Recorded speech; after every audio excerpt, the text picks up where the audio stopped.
अरे हमरे खातिर तोहरा के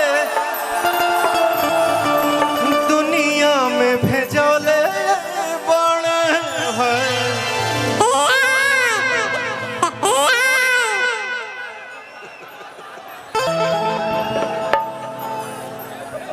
ओने त्रिवेणी में शंख बाजता, ये मंच के शंख है। गलत गलत नहीं देते हैं, सही सही देते हैं। Right right, you are right. देखिए क्या है यामिनी बेटा, ये हमारे टीम का एक ऐसा कलाकार है जो इसके बातों को कोई बुरा नहीं मानता। इसका फ्री है, ये हम ही को बोल देता है तो हम त्रिवेणी है, कोई भी नहा के चल जा सकता है। Thank you so much. भगवान बड़ी फुर्सत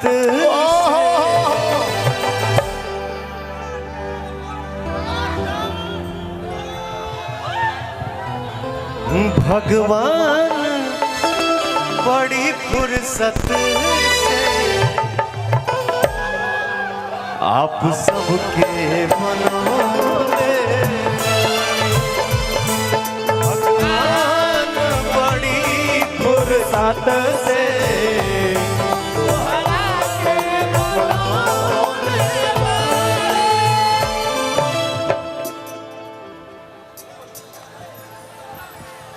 भगवान बड़ी फुर्सत से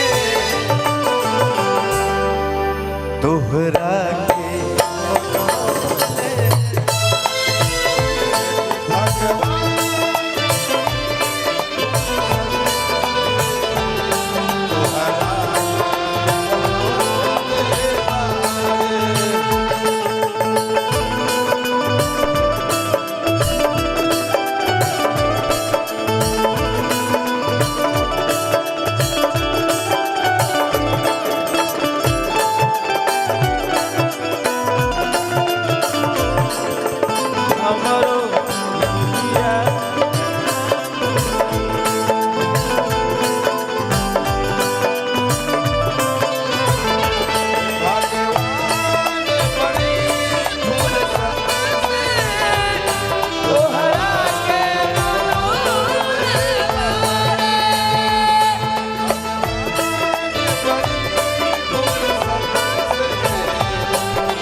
hello hello, Mai testing from this mental.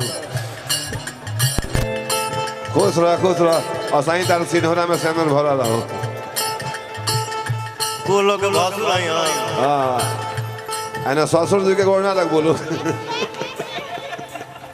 रजिया ससुर पर लोग। अरे भैया मत बोलो यार। भाई अब ऐसी गुरु हाथी करे आज बड़ा के भैया बोलता। भैया नहीं बोलने का, भैया बोल के तभी सुखा दे तरी से। आओ तर उगले लगे यार। है आंख वाली, बता भैया कहा दिया। हक हक